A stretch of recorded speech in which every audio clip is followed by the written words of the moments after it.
오늘 설교의 제목 함께 읽어보도록 하겠습니다. 우리 소리는 전쌤이 들을 수 없지만 함께 큰 목소리로 읽겠습니다. 시작. 끝나지 않은 사랑 이야기. 오늘 함께 읽을 말씀은 사도행전 28장 30절 31절 말씀입니다.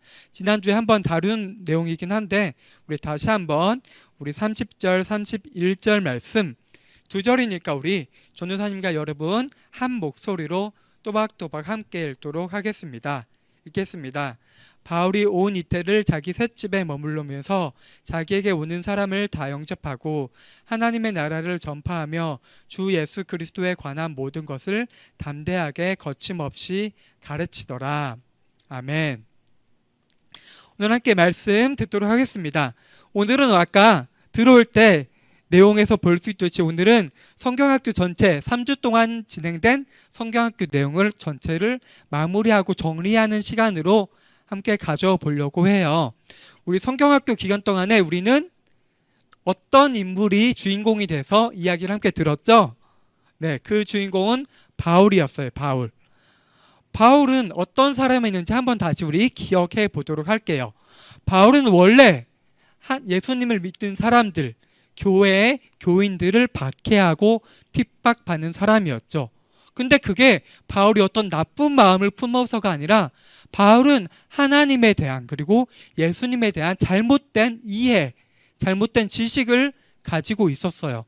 바울 딴에는 바울은 가말리엘이라는 당시 이스라엘에서 최고 가는 랍비 밑에서 열심히 공부한 사람이었어요. 머리도 아주 뛰어나고 공부도 많이 하고 집안도 좋은, 한마디로 장래가 촉망받는 그런 사람이었는데 잘못된 지식을 가지고 있는데 더불어서 바울은 열정이 있었어요. 그래서 자기가 머무르고 있는 예루살렘뿐만 아니라 예루살렘 밖에 있는 다른 지역까지 찾아다니면서 예수님을 믿는 사람을 박해했어요.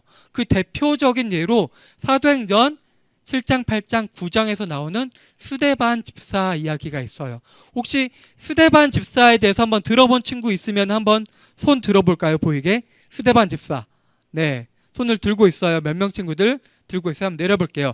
스데반은 교회 안에서 처음 세워진 일곱 집사 중에 한 명이었어요. 근데 그 7명의 집사 중에서도 뛰어났어요.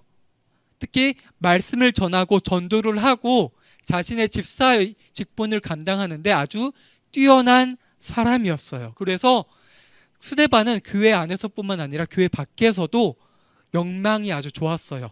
아주 뛰어난 훌륭한 사람이라고 그런 칭송을 받던 사람이었어요. 그러니까 교회를 싫어하고 예수님을 반대하는 사람들이 스데반을 모함을 해요. 스데반이 하나님의 이름을 망령되이 일컫고 하나님을 낮게 여겼다는, 당시 이스라엘에서 그러한 죄를 짓는다면은 돌에 맞아서 죽는 아주 큰 죄였거든요. 그래서 그런 모함을 받아서 결국 스데반은 마지막으로 자신이 믿고 있는 하나님에 대한 그리고 예수님에 대한 설교를 자신을 죽이려는 사람들 둘러싸여서 그들 앞에서 설교를 한 다음에 돌을 맞아서 죽어요. 근데 그 스데반을 죽게 하는데 가장 앞장섰던 사람이 바울이었어요.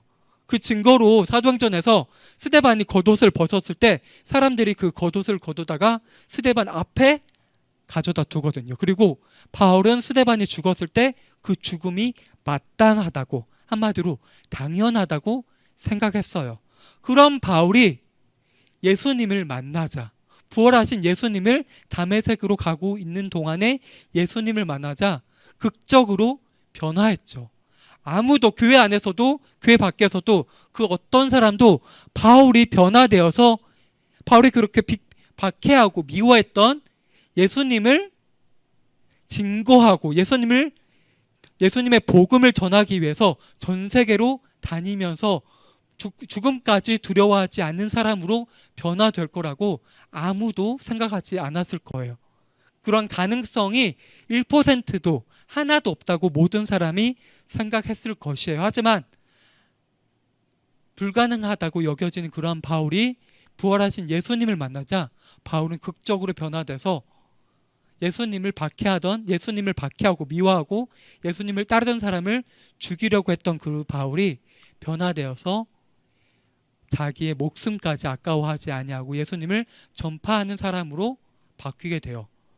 그런 바울이 어떻게 보면은 바울을 통해서 전 세계에 복음이 전파되고 전 세계 각 곳곳에 바울이 가는 거의 모든 장소마다 교회가 세워져요. 예수님을 전혀 알지 못한 사람들이 예수님을 알게 되고 믿게 되고 그들이 공동체를 이루어서 우리 동산교회와 같이 교회가 하나 둘 세워져요. 우리가 그렇게 생각하면은 바울은 어쩌면은 물론 하나님의 은혜로 하나님의 도움으로 그렇게 자신이 가는 곳마다 교회를 세웠지만 우리의 생각으로는 어떻게 보면은 바울이 교만해져서 내가 이렇게 뛰어나구나, 내가 훌륭하구나, 내가 교회를 세우는데 내가 복음을 전하는데 나의 뛰어남이, 나의 지식적인 뛰어남이, 나의 말을 잘함이, 나의 능력이 조금 있어서 교만할 수도 있어요. 하지만 바울은 신약 성경에서 자신을 뭐라고 표현하냐면요, 내가 죄인 중에 괴수라고 표현을 해요. 죄인 중에서도 우두머리, 괴수가 우리말로 하면 괴물이에요. 자신이 죄인 중에서도 가장 으뜸 가는 괴물이라고 표현한 거예요. 그 이유가 뭐예요? 바울은 하나님을 믿기 전에 자신이 어떤 행동을 하고 어떤 마음가짐을 가지고 있었는지 스스로 분명하게 알고 있었거든요. 거기에 더불어서 바울은 그뿐만 아니라 하나님을 만나고 부활하신 예수님을 만난 이후에도 자신이 여전히 죄인임을 분명하게 알았어요. 그렇기 때문에 바울은 절대 교만할 수 없었어요. 핍박하던 바울이 예수님을 전하는 사람으로 바뀌었지만 그럼에도 불구하고 바울은 절대 교만한 적이 없어요. 자신을 드러내지 않았어요. 바울이 유일하게 확신한 것은 한 가지 있었어요. 자신이 자신만만하게 확실하게 말할 수 있는 거 단 한 가지. 그게 무엇이었냐면요, 바울은 자신의 믿음, 자신이 하나님을 향한 그 믿음과 하나님께서 자신에게 주신 은혜는 분명하고 결코 변함이 없고 그것으로 인해서 자신이 자신의 사명을 감당할 수 있다고 분명하게 생각하고 그것을 가는 곳마다 선포했어요. 그렇다면 우리가 다 잘 알고 있겠지만 바울이 만난 부활하신 예수님이 어떤 분이었는지 한번 우리 반복해서 한번 상기시키는 시간을 가지도록 하겠습니다. 우리 너무나도 잘 알고 있지만 예수님이 어떤 분이시죠? 잠시만요. 예수님은 하나님과 동일하신 분이세요. 예수님은 하나님의 아들이시지만 하나님과 마찬가지로 신이세요. 그렇지만 예수님은 이 땅에, 이 세상에 가장 연약한 모습으로, 가장 낮은 모습으로 이 땅에 오셨어요. 그 증거가 예수님이 태어나신 곳이 우리가 보통 요즘에는 다 어디서 태어나죠? 산부인과에서 태어나죠. 집에서 태어난 경우 거의 없을 거예요. 진짜 드물 거예요. 그러니까 우리가 태어난 곳은 서울이든 어디 다른 도시도 되겠지만 어디 산부인과가 될 것이에요. 예수님 당시에도 대부분 사람들은 일반적인 집에서 태어나고 그 아기가 태어날 때 그냥 낳은 것이 아니라 산파라는 직업이 있었어요. 산파는 아기 낳는 것을 도와주는 전문가였어요. 그런 사람들이 아기를 낳을 때 어떨 때 산모가 힘을 줘야 되고 힘을 빼고 아기가 잘 낳을 수 있도록 도와주는 그런 사람이 있었어요. 하지만 예수님은 그 일반적인 집에서도 아니고 산파의 도움을 받아서도 아니고 예수님은 마국간에서 소들이 먹는 그 구유 안에서 태어나죠. 그리고 예수님은 평생을 여유가 없게 열심히 일하면서 예수님이 자신의 사명을 하기 전에 30살 그쯤 전에는 예수님의 아버지 요셉의 직업이 목수였잖아요. 그러니까 예수님 또한 목수로서의 직업을 감당함으로써 당시에 그리고 목수는 귀한 직업이 아니었어요. 당시 목수는 그렇게 좋은 직업이 아니었지만 예수님은 그 일들을 감당하면서 지내셨어요. 예수님께서 그렇다면 왜 그러한 낮은 모습으로 또한 인간의 모습으로 이 땅에 오셨을까요? 예수님께서 신의 모습으로 이 땅에 오셔서 우리 모두의 죄를 그냥 구원해 주시면 되지 않을까요? 그 이유가 있어요. 그 이유는 구약 성경에서 아주 반복해서 다양하게 전하고 있어요. 예수님이 이 땅에 오신 이유는 하나님을 믿는 사람들의 죄를 구원하기 위해서예요.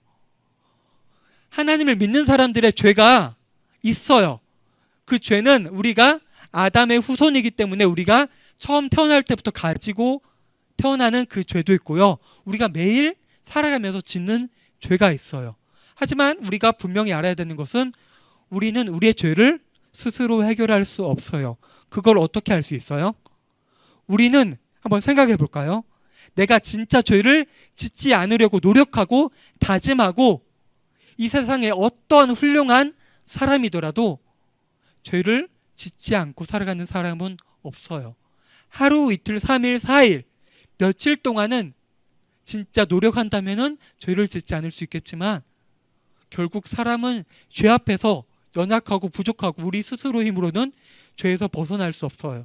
마찬가지로 우리가 죄를 짓지 않으면서 살아갈 수 없는 것처럼 우리는 우리 스스로의 죄의 문제를 해결할 수 없어요. 우리 죄의 문제를 해결하기 위해서 예수님께서 이 땅에 오셨는데 예수님께서 우리의 죄를 대신 지고 감당하기 위해서는 두 가지 조건이 필요해요. 두 가지. 우리는 보통 한 가지만 알고 있어요. 예수님께서 우리 죄를 대신 짊어지고 십자가에서 죽으심으로 우리가 죄 사함을 받았다. 우리 죄가 없는 것으로 여김을 받았다. 이 사실만은 알고 있는데 사실 정확하게는 두 가지가 있어요. 우선 첫 번째가 무엇이냐면요. 예수님이 우리의 죄를 감당하기 위해서는요. 예수님이 우리와 같이 인간의 모습으로 이 땅에 오셔야 되고요. 거기서 더불어서요. 예수님이 인간의 모습으로 오신 다음에 예수님이 십자가에 못 박혀서 죽으시기 전까지 예수님은 죄가 없으셔야 돼요. 왜 그래요? 만약에 예수님이 인간의 모습으로 오셨기 때문에 예수님 또한 죄의 유혹을 받아요. 우리 잘 알고 있죠. 예수님이 마귀예요. 광야에서 금식하면서 40일 동안 기도할 때 마귀가 와서 예수님을 유혹하죠. 떡을 주면서 배고픈 예수님께 떡을 주면 그 돌을 주면서 너가 만약에 신이라면 하나님의 아들이라면은 이걸 떡으로 바꿔서 먹어라. 그리고 너가 만약에 높은 곳에서 뛰어내린다면은 내가 이 천하를 너에게 주겠다. 이러한 시험을 받아요. 여기서 우리가 알 수 있는 것은 예수님은 마귀의 시험뿐만 아니라 그 이전에도 예수님은 인간의 모습으로 오셨기 때문에 예수님 또한 우리와 같이 죄의 유혹을 받으셨어요. 죄의 유혹이 없었던 게 아니라 예수님 또한 죄를 지을 수 있는 여러 상황과 환경들이 있었어요.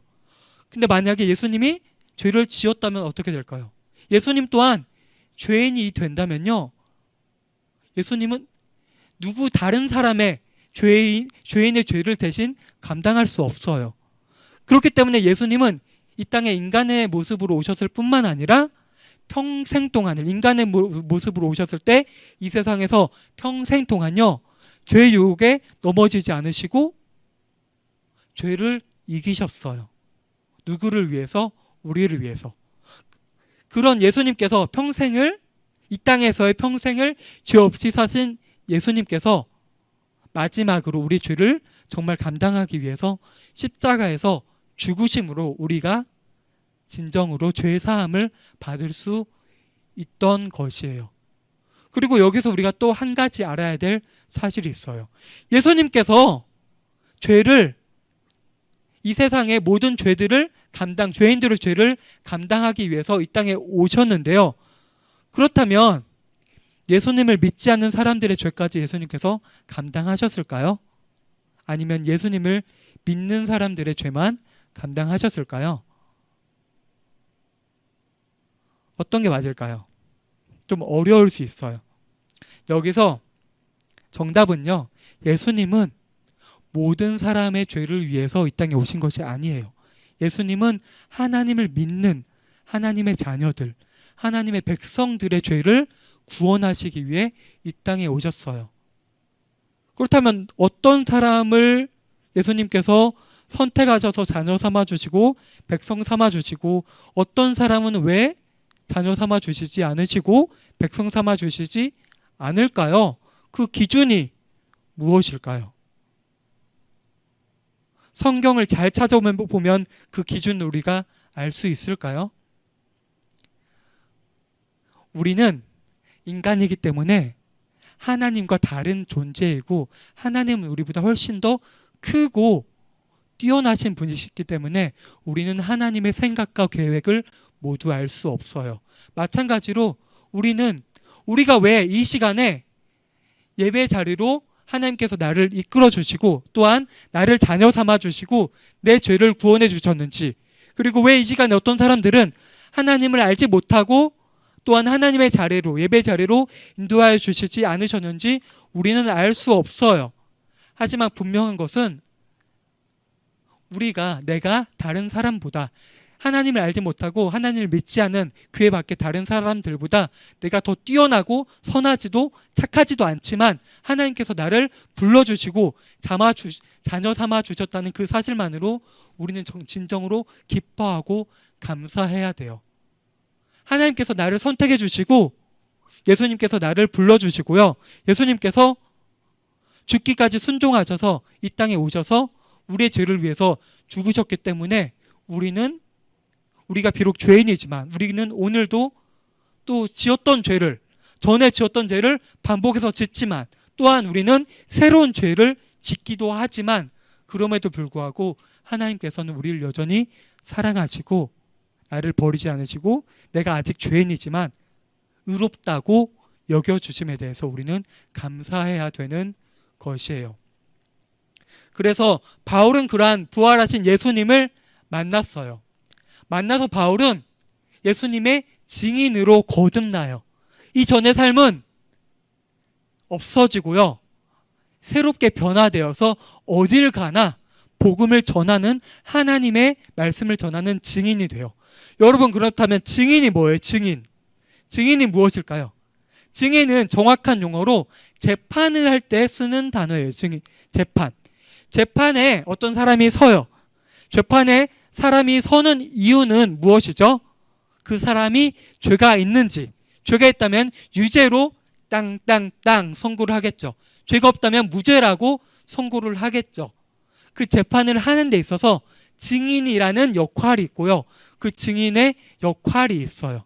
증인은 무엇이에요? 증인은 그 사람이 정말로 죄인인지 어떠한지, 그리고 증인이 보고 경험한 것을 말하는 사람이에요. 증언이 하는 말은요, 증언이 돼요. 그래서 그 재판을 진행하는데 중요한 역할이 되어요. 그렇다면 바울은 그 재판에서 그리고 증인으로서 어떤 역할을 하게 된 거죠?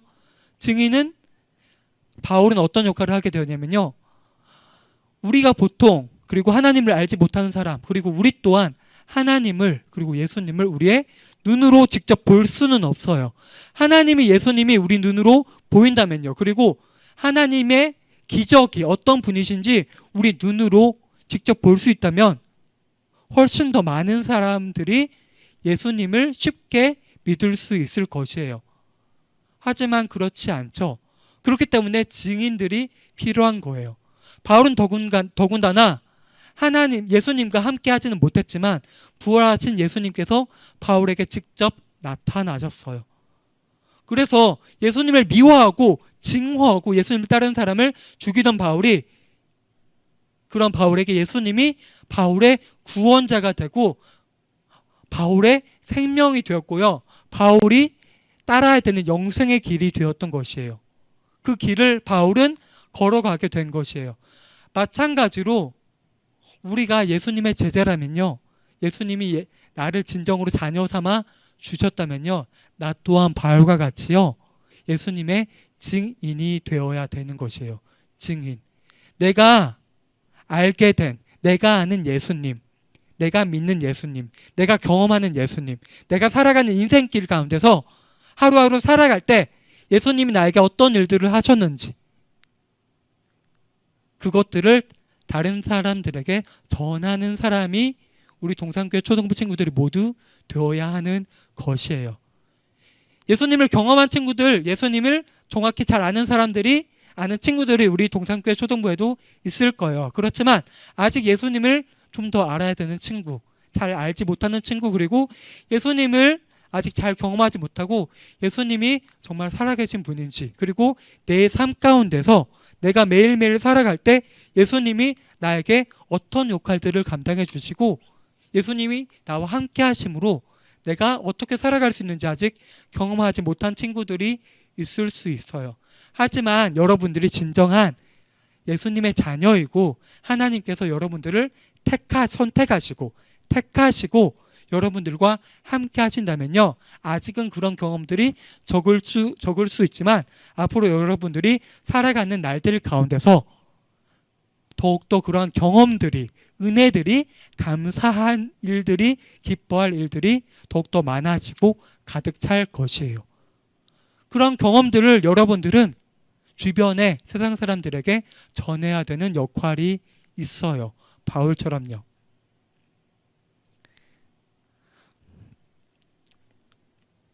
그렇게 우리는 바울과 같이, 바울은 예수님을 사랑함으로 바울의 삶 가운데 교회 사랑 이야기를 써내려갔죠. 바울이 쓴 여러 가지 13편의 편지 중에서, 그리고 바울의 삶 가운데서 우리가 그것들을 발견할 수 있었어요.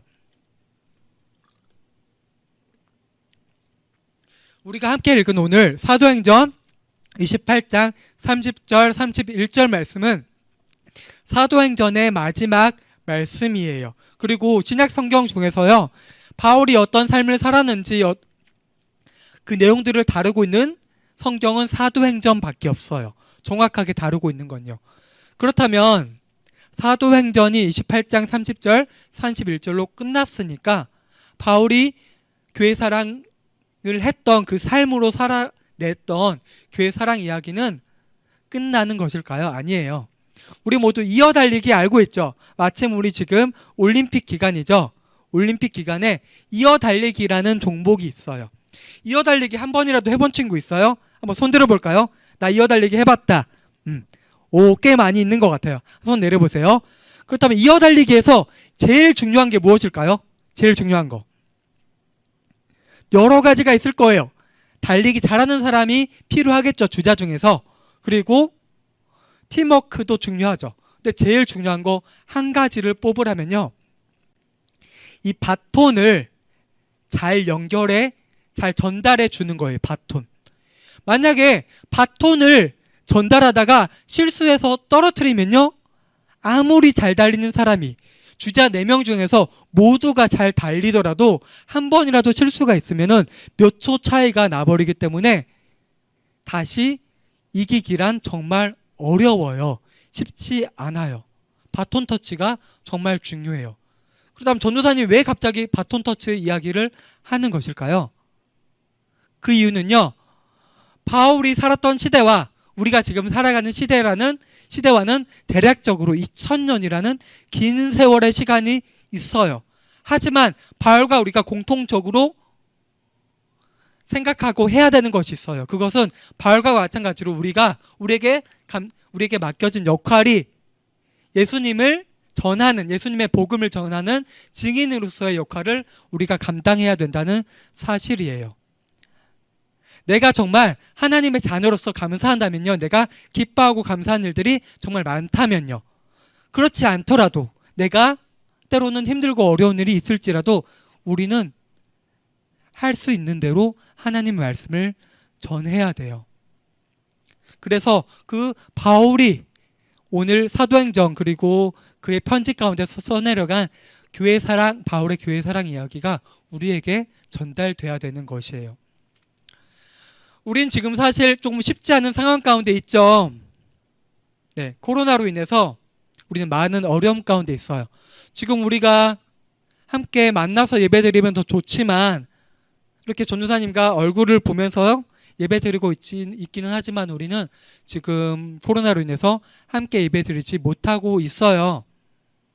제약이 많이 있죠. 우리가 더욱더 만난다면 한 주 동안 어떻게 지났는지 함께 이야기도 하고 더 말씀도 교제도 풍성하게 할 수 있을 거예요. 또한 코로나 상황 가운데 안 그래도 그렇게 좋지 않았던 교회에 대한 인식이 사실 조금 더 안 좋아진 것도 사실이에요. 그래서 우리가 어떻게 보면 그리스도인으로서 살아간다는 게 조금 더 어려워요. 우리 친구들도 좀 아직 전도사님보다 많이 어리지만 그럼에도 불구하고 당당하게 내가 교회를 다녀, 나 열심히 교회 다녀, 그리고 내가 믿는 하나님은 진짜야, 하나님만이 유일한 하나님이셔 라고 당당하게 말할 수 있는 친구들이 어떻게 보면 많지 않을 수도 있다고 생각해요. 그럼에도 불구하고 우리는 바울이 교회를 사랑하고, 그리고 교회를 사랑했을 뿐만 아니라 바울은 세상 밖에 속해서 세상 밖의 사람들, 이웃들과 함께하면서 자신이 할 수 있는 최선의 역할들을 감당하려고 노력을 했어요. 자신이 때로는 희생하고 손해보더라도 세상 가운데서 다르게 세상 사람들과 같은 생각과 마음을 품지 않고 살아가려고 노력을 했어요. 마찬가지로 우리는 세상 사람들과 똑같이 생각하고 행동하면서 살아가면 안 돼요. 친구들이 다 자연스럽게 아무렇지도 않게 저지르는 잘못된 일들이 있다면요, 우리는 때론 내가 그것들을 거슬러서 다르게 올바르게 행동하는 것이 어떻게 보면 눈치가 보이고 다른 친구들이 싫어하게 보더라도 우리는 그것들을 온전히 감당해야 돼요. 그것이 우리의 자세이고요, 우리가 하나님을 믿는 하나님의 자녀라는 증거예요. 지금까지 여러분들이 겪어온 일들보다 앞으로 겪어나갈 일들 가운데서요, 여러분들이 더욱더 많은 일들이 있을 거예요. 여러분들이 하나님을 믿는다는 이유만으로 내가 올바르게 살아가기 위해서 더 많은 어려움과 시험을 겪을 수도 있어요. 어떻게 해야 돼요?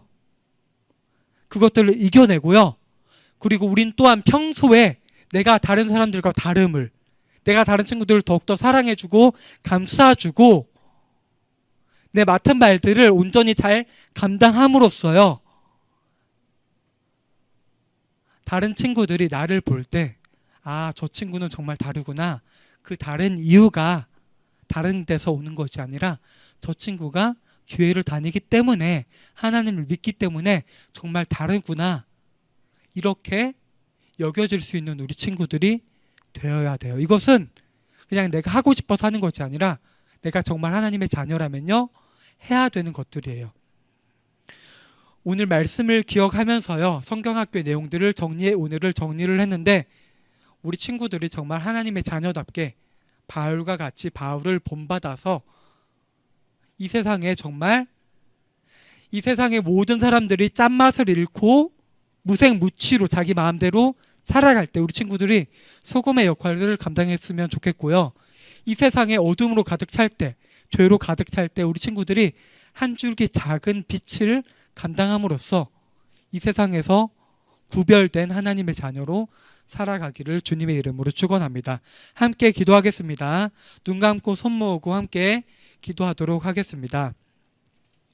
하나님 아버지, 여름 성경학교를 통해서 바울의 교회 사랑 이야기를 배울 수 있도록 해주시니 감사합니다. 아버지 하나님, 바울을 통해서, 바울의 삶을 통해서 우리에게 전해주신 바울의 교회 사랑 이야기가, 그리고 바울이 이웃들에게 어떻게 대하는지에 대해서 우리가 더욱더 잘 알게 되었습니다. 우리가 알게 된 것으로 끝나지 않고 이제부터 우리가 진정으로 교회 사랑 이야기를 바톤을 이어받아서 써내려갈 수 있도록 도와주시고, 우리가 이 세상 가운데서 이 세상이 앞으로 얼마나 더 악해지고 하나님의 뜻과 더욱더 다르게 나아갈지라도 우리가 끝까지 하나님을 저버리지 않고 결코 돌이키지 않고 오직 하나님의 영생의 길을 따라갈 수 있는 우리 친구들이 될 수 있도록 주님께서 도와주시고 붙들어 주시옵소서. 예수님의 이름으로 기도합니다. 아멘. 우리 주기도문 고백함으로써 예배를 마치도록 하겠습니다. 하늘에 계신 우리 아버지여, 이름이 거룩히 여김을 받으시오며 나라의 마옵시며 뜻이 하늘에서 이루어진 것 같이 땅에서도 이루어지이다. 오늘날 우리에게 일용할 양식을 주시옵고 우리가 우리에게 죄 지은 자를 사하여 준 것 같이 우리 죄를 사하여 주옵시고 우리를 시험에 들게 하지 마옵시고 다만 악에서 구하옵소서. 대개 나라와 권세와 영광이 아버지께 영원히 있사옵나이다. 아멘. 네, 감사합니다. 오늘 광고할 내용이 있어서 광고하도록 하겠습니다. 우리 3주 동안 성경학교 프로그램과 퀴즈에 열심히 참여를 했죠. 그래서 오늘 시상을 하는 시간을 가지도록 할게요. 여기 보면요, 1등은 2명이 있어요. 1등 보이죠?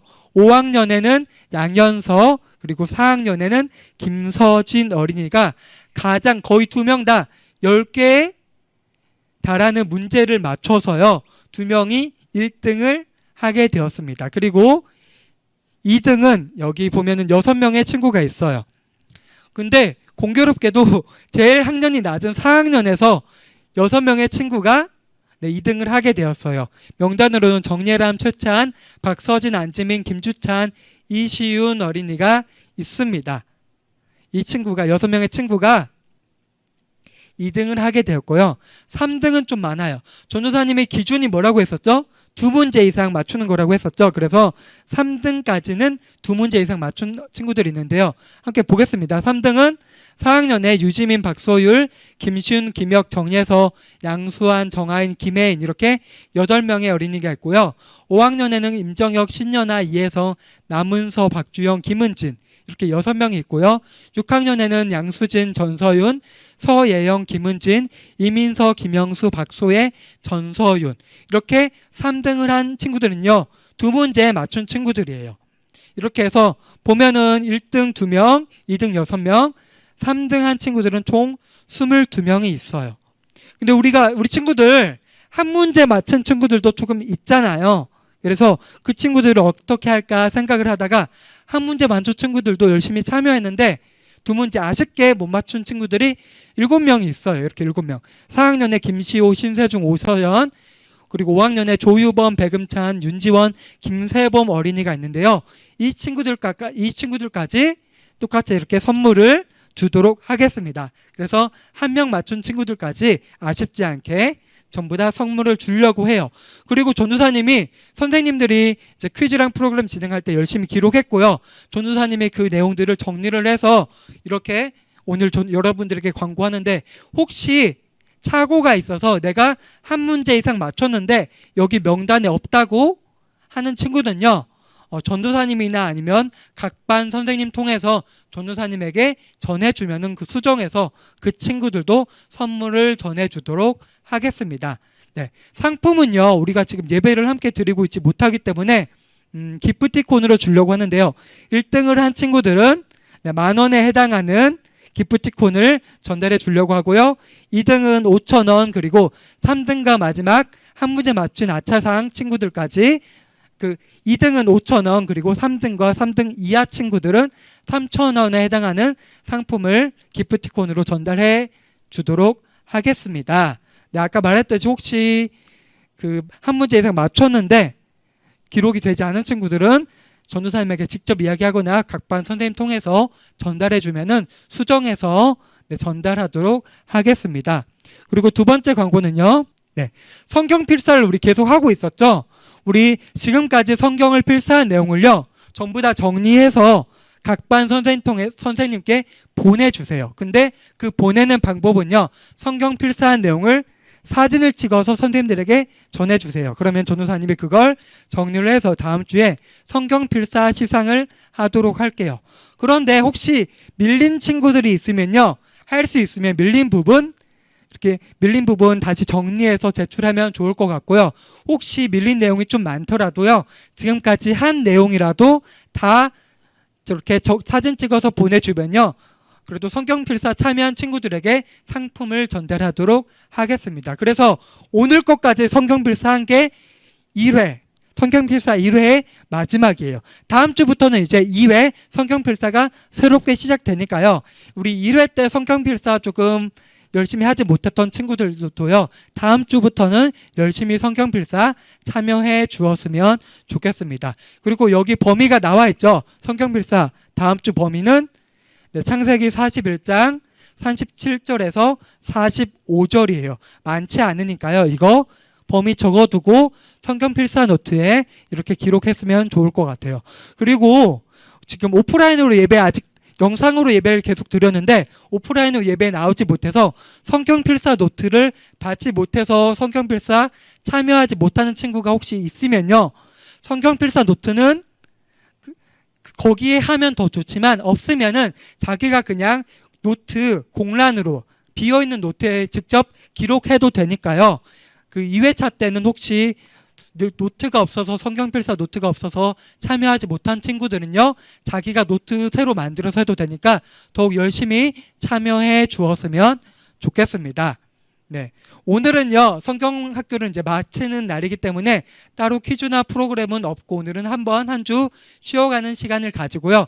다음 주부터 이제 설교 이후에 다음 주에도 간단한 성경 퀴즈랑 프로그램을 진행하도록 하겠습니다. 그러면 오늘은 여기까지 진행을 하겠습니다. 우리 날씨가 많이 덥죠? 지금 방학도 하고 이제 이번 주에 이제 휴가철이어서 이제 집 밖으로 다른 지역으로 놀러 가는 친구들이 있을 수 있는데 한 주 동안 건강 조심하고 놀러 갔다 있는 친구들도 조심히 잘 다녀와서 다음 주 이 시간 오전 10시에 동일하게 줌으로 함께 예배 드렸으면 좋겠습니다. 그러면 오늘 여기까지 하도록 하겠습니다. 우리 친구들 모두 안녕. 안녕. 다음 주에 봐요.